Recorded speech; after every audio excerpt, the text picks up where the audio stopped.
हानि क्या है? हानि यह है कि जाति के विद्वेष बढ़ेंगे भाई, कि हमारी जाति इतना तो हमको इतना दो। हाँ, अब जो तेज लड़का होगा वो जाति के दायरे में फंस जाएगा, क्योंकि उसकी संख्या जितनी है उतने में उसको नौकरी मिलेगी। बात है, ये हंसने की चीज नहीं है मैडम, ये हंसने की बात नहीं है, ये जाति जनगणना है, ये जाति जनगणना है, इससे देश बदल जाएगा। हमने कहा था कि कास्ट सेंसस को हम करवा के छोड़ेंगे। जाति जनगणना इस समय चर्चा में चल रहा है हर तरफ, और देखा जाए तो इसे सरकार ने अपनी तरफ से ये बताया है कि ये काफ़ी सकारात्मक फैसला है उनका, और विपक्ष से भी ज़्यादा इस पे यही हो रहा है कि लोग स्वागत ही कर रहे हैं ज़्यादातर, क्योंकि राहुल गांधी की भी यही मांग थी, और देखा जाए तो राहुल गांधी की ज़्यादातर मांगों को अब मोदी जी मान रहे हैं, तो ऐसा भी लोग कह रहे हैं। हमारे साथ बहादुर यादव जी हैं जो कि पूर्व राज्य मंत्री थे सपा सरकार में, हम उनसे बात करेंगे।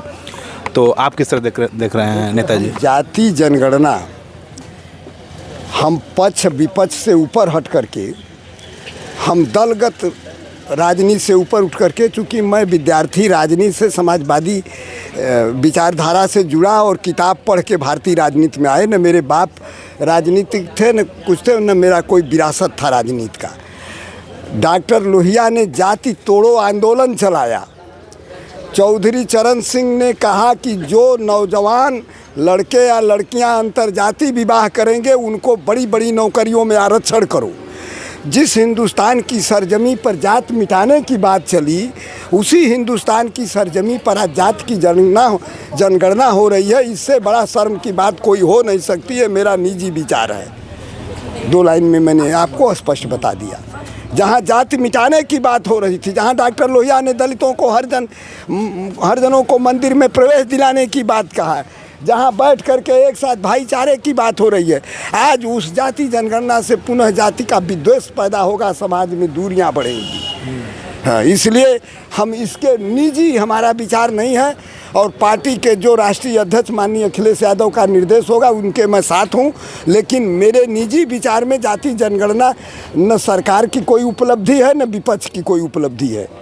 हाँ, ये मेरे निजी विचार हैं। लेकिन लोग तो इसका सकारात्मक परिणाम बता रहे हैं। लोग कह रहे हैं कि इससे काफ़ी लाभ होगा, ज़्यादातर जगहों पे पता चलेगी। हाँ, देखिए, मैंने कहा कि तात्कालिक लाभ हो सकता है, लेकिन जो संपूर्ण आने वाले समाज की पीढ़ियों को लाभ होने वाला नहीं है।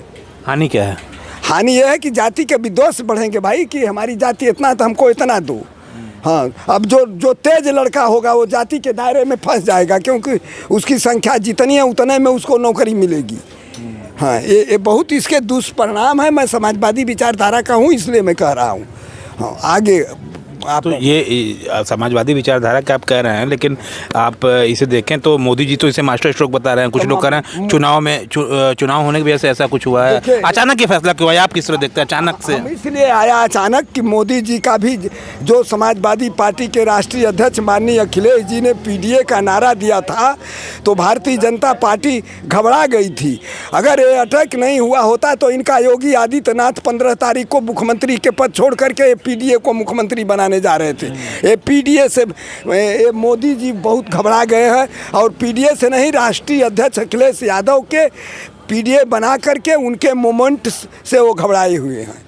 हाँ, जो मैं बधाई देना चाहता हूँ अखिलेश यादव जी को, जिन्होंने पीडीए बना करके समाज में पिछड़ गए, कुचल गए, दब गए लोगों को समाज के आगे लाने का काम कर रहे हैं। इसके लिए बधाई के पात्र समाजवादी पार्टी के राष्ट्रीय अध्यक्ष माननीय अखिलेश यादव जी हैं। तो ये बताइए कि जैसे जो छोटी जाति के लोग हैं किस जगह काम करते हैं, जैसे अब आप मीडिया में देख लीजिए, जुडिशरी में देख लीजिए, तो वहाँ पे किसका वर्चस्व है, किसी छुपा नहीं, आप खुद जानते हैं। हाँ, तो इसीलिए ना सर, तो भाई 27% बीपी मंडल ने आरक्षण दिया, तो आरक्षण लागू हुआ, उसके तहत सारी चीज़ें चल रही है। लेकिन इसी में आरक्षण में भी न बचाने के लिए इतनी चालाक सरकार है कि उसको काट करके जहाँ 10 पद निकल रहा है वहाँ 2 निकाल रहे हैं, कहीं 2 में आरक्षण नहीं होगा। अच्छा। और वो अपने मनमानी करके अपने लोगों को भरते चले जा रहे हैं। संपूर्ण शैक्षणिक संस्थाओं में आरएसएस के लोगों की नियुक्ति हो रही है, और जितने हिंदुस्तान के जो सेंट्रल यूनिवर्सिटी के गेस्ट हाउस में है उसमें आरएसएस के लोग झोरा उठा करके अपना डेरा डंगा डाले हुए हैं, और जो नियुक्तियाँ निकल रही है वो अपना लिस्ट दे रहे हैं कि इनको करो। अब कैसे करो ये हम नहीं आरोप लगा सकते, न मैं देखा हूँ कि किस तरह से लेन देन हो रहा है।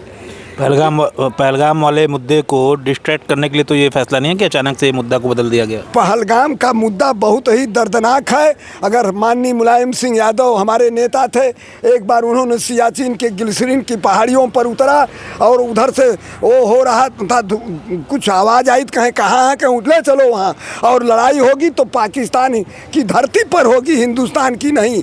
पाकिस्तान को डॉक्टर लोहिया ने भी कहा था कि शांति और समझौता है, ये दोनों नहीं चल सकता।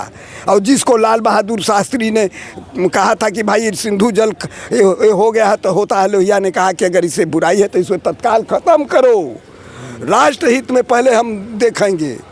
इसलिए पाकिस्तान और बांग्लादेश और भारत मिला के महासंघ की बात डॉक्टर लोहिया ने चलाई।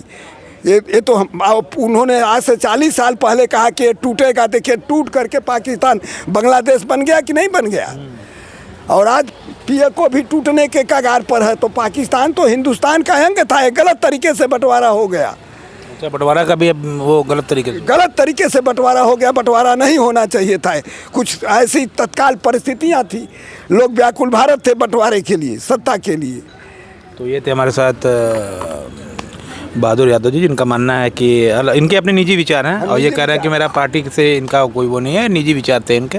रिपब्लिक हिंदुस्तान के लिए जितेंद्र यादव, बहादुर यादव जी के साथ। धन्यवाद।